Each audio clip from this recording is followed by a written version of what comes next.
Matapos ang brutal na laban ni Kurolo Lucifer at Hisoka sa Heaven's Arena, may nabasag hindi lang buto kundi isang tao. Kurolo, ang dating kalmadong leader ng Phantom Troop, ngayon ay isang sirang tao na puno ng galit at may planong pwedeng gumiba sa buong Spider. Pero teka lang, alam mo bang ang plano ni Kurolo ngayon ay hindi lang basta paghiganti? Ito na ang pinakamapanganib na misyon ng buong Phantom Troop at posibleng magdala sa kanya direkta sa harap ng hari mismo ng Kakin Empire, si King Nasubi. At kung tama ang mga pahiwatig, dito magsisimula ang katapusan ng Spider. Ang endgame ni Kurolo ay simple, hanapin at tuluyang patayin si Hisoka. Pero bago niya magawa yon, kailangan niya munang ma-upgrade ang kanyang skill hunter. Isipin mo to, kailangan muna niyang i-upgrade ang hardware bago makatakbo ang bagong software. At para magawa yon, kailangan niyang magnakaw ng isang pambansang kayamanan ng Kakin Empire. Tatlo yan, mga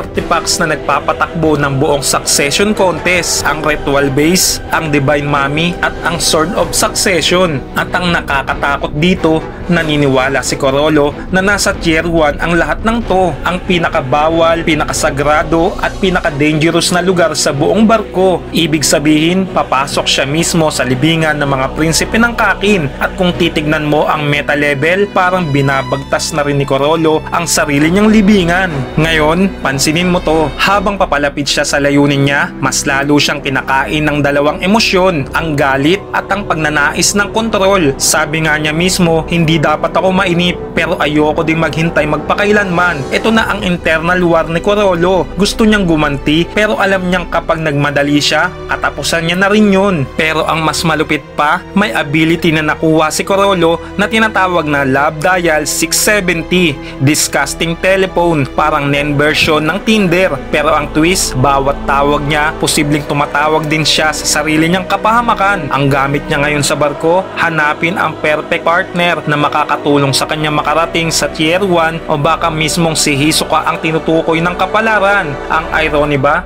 Ginagamit ni Kurolo ang ability ng pag-ibig para sa paghihiganti. At kung titignan mo, ito na siguro ang pinaka-poetic na laban ng Hunter x Hunter. Isang lalaking puno ng galit, humahawak ng kapangyarihang pinanganak sa pag-ibig. Pero habang papalapit siya sa kanyang target, unti-unti ring nababasag ang Spider. Ang mga paa, ang mga miyembro, naghihiwalay. Ang ulo, si Kurolo, naglalakad mag-isa. At kung tutuusin, kung tuluyang mamatay ang Phantom Troop, hindi dahil kay Hisoka, kundi dahil sa mismong planong sinimulan ni Kurolo. Kaya tanong ko sa inyo mga ka-Hunter, sa huli, makakamit ba ni Kurolo ang tunay na paghiganti o siya rin mismo ang maghahatid ng katapusan ng Spider? I-comment mo kung anong tingin mo sa plano niyang ito. At kung gusto mo pang makarinig ng madilim at malalim na Hunter x Hunter theories, i-follow mo na ang Mr. Salaysay dito sa Facebook at panoorin mo ang full analysis sa HXH Theories PH sa YouTube. Ilalagay ko ang link sa comment section sa ibaba. Maraming salamat sa mga ka-Hunter nating umabot sa dulo ng ating videos.